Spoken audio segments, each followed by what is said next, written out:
एक महत्त्वाची बातमी समोर येते। जे रुग्णालयात शिकाऊ डॉक्टरांच्या संपाला सुरुवात झालेली आहे। शिकाऊ डॉक्टर हे उपोषणाला बसलेले आहे। जे रुग्णालयात आता अनेक डॉक्टर यांनी संप पुकारलेला आहे। विविध मागण्यांसाठी हा संप पुकारला गेलाय।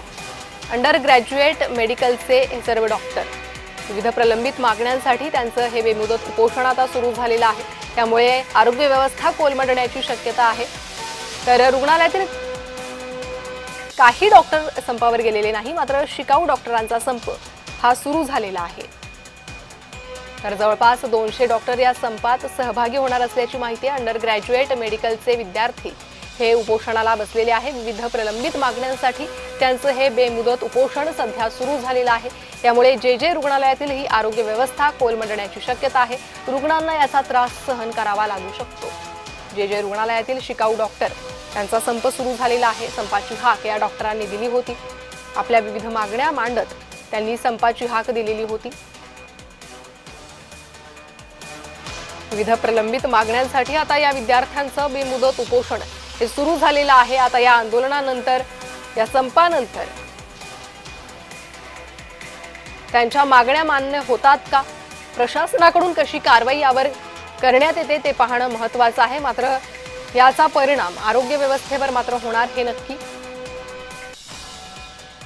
जे रुग्णालयातील हे शिकाऊ डॉक्टर संपावर गेलेले आहे, त्यांचं उपोषण सुरू झालेलं आहे। जवळपास 200 शिकाऊ डॉक्टर या आंदोलनात सहभागी होणार असल्याची माहिती। अधिक माहिती घेणार आहोत आमचे प्रतिनिधी शुभम उमाळे सध्या माझ्यासोबत जोडले गेले आहे। शुभम, नेमक्या मागण्या काय आहेत या शिकाऊ डॉक्टरांच्या?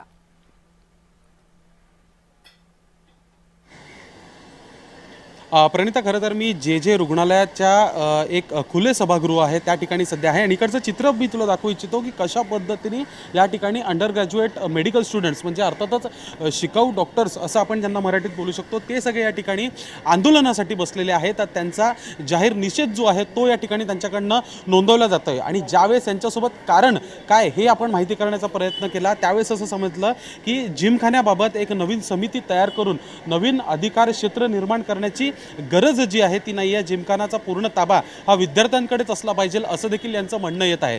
अशामध्ये समजा पाहायला गेलं तर हे सर्व या ठिकाणी जे रुग्णालयात शिकणारे भविष्यातले डॉक्टर्स आहेत आणि यांच्यावर ही वेळ आलेली आहे। लोकशाही पद्धतीने जो आहे तो यांना या ठिकाणी त्यांचा निषेध मोर्चा जो आहे तो काढायची वेळ आज आलेली आहे। खरं तर आठवड्याचा पहिला दिवस आहे, सोमवार आहेत, अनेक यांचे देखील क्लासेस असतात, पण ते सर्व क्लासेस बाजूला ठेवून या ठिकाणी आलेले आहे। इतकंच नाही तर पोलीस प्रशासन हे देखील या ठिकाणी तैनात आहेत। पण खरं जेव्हा मी वैयक्तिक माहिती घेण्याचा प्रयत्न केला तर सर्व प्रकारे हा वाद जो आहे तो या निवासी डॉक्टर्स, शिकाऊ डॉक्टर्स आणि पोलिसांमधलाच आहे। कारण की जिमखान्यामधील 60% जागा ही कोरोना काळ आधीपर्यंत जी आहे ही विद्यार्थ्यांकडे होती आणि 40% जिमखाना हा पोलिसांकडे होता।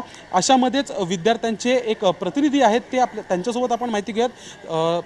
नेमकं प्रकरण काय आहे, तुम्ही आंदोलन करत आहात, वेगळा एक निरोप पास होत आहे संपूर्ण मुंबईत की जे रुग्णालयाचा ठप्प आहे, नेमका काय प्रकार सुरू आहे? म्हणजे आमची मागणी, आम्ही सर्व इथे अंडर ग्रॅज्युएट स्टुडंट आहोत। आमचा हा लढा म्हणजे की आमचा हा जिमखान्यासाठीचा लढा आहे। जिमखाना ही आमची स्वायत्त प्रॉपर्टी होती, स्वतःची प्रॉपर्टी, जी डीन सरांच्या अध्यक्षतेखाली आम्ही जनरल सेक्रेटरी हा तिथलं कामकाज बघायचा कधीपर्यंत 24 एप्रिलपर्यंत। त्यानंतर नवी कमिटी गठन करण्यात आली पोलीस जिमखाना व GMC जिमखाना यांच्यामधील वाद सोडवण्यासाठी। यामध्ये वाद असा होता की थोडे डेट्समध्ये थोडं तफावत होत होत्या की त्याचा पैसा कुठे जाणार काय, यासाठी वाद करण्यासाठी नवी समिती तयार करण्यात आली। ही ग्रीव्हन्स रिड्रेसल कमिटी होती। पण यानंतर काय झालं, याच कमिटीचं रूपांतर ऑक्टोबरमध्ये त्याची व्यवस्थापन कमिटी म्हणून झालेलं आहे आणि ती कमिटी झाल्यापासून म्हणजे त्याचं आम्हाला एका मुलांना काही कळवलं जात नाही, तिथे कोण खेळतंय, काय खेळतंय, तिथला पैसा कुठे जातोय, तिथे काय होतंय, तिथल्या डेट्स भेटत नाहीत मुलांना।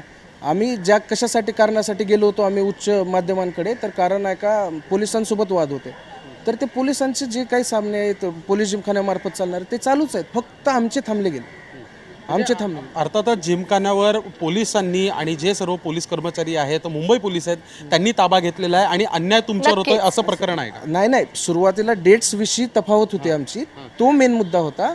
पण त्याचा आता मेन असा झाला की कमिटी चेंज झालेली आहे. त्यामध्ये जनरल सेक्रेटरी आणि डीन असे दोन्ही पण सदस्य झालेले आहेत आणि ह्या कमिटीचे अध्यक्ष सेक्रेटरी साहेब आहेत. नेमकं या आंदोलनामागे, या निषेध आंदोलनामागे आपलं म्हणणं काय आहे, मुख्य मागणं काय? आमची मुख्य मागणी म्हणजे हा जिमखाना हा विद्यार्थ्यांसाठीच असला पाहिजे. त्याचा अधिकार वापरण्याचा, तिथले डेट्स वगैरे देण्याचा अधिकार हा विद्यार्थ्यांकडे व कॉलेज प्रशासनाकडे असला पाहिजे, हा दुसरीकडे नसला पाहिजे. तिथे पीपीपी मार्गाद्वारे एक नवीन क्लब हाऊसचं जे चालू आहे, म्हणजे प्रस्तावित क्लब हाऊस आहे, ते आम्हाला पाहिजे नाही. आम्हाला क्लब हाऊस पाहिजे नाही, आम्हाला स्पोर्ट्स कॉम्प्लेक्स पाहिजे. नॉर्मली आम्हाला फक्त विद्यार्थ्यांना खेळण्यासाठीची जागा पाहिजे. तर हा जिमखाना जी शुभम, त्यामुळे आता या विद्यार्थ्यांच्या मागण्या मान्य होतात का, त्याकडे लक्ष आहे. धन्यवाद तुम्ही दिलेल्या या सविस्तर माहितीसाठी. तर सध्या जे रुग्णालयातील हे संपूर्ण शिकाऊ डॉक्टर्स संपावर गेलेले आहेत. वळूयात पुढील बातमीकडे. या संपूर्ण बातम्या पाहण्याच्या अगोदर बुलेटिनमध्ये वेळ झाली आहे थांबण्याची. बातम्यांचा आढावा जय महाराष्ट्रवर सुरूच राहील.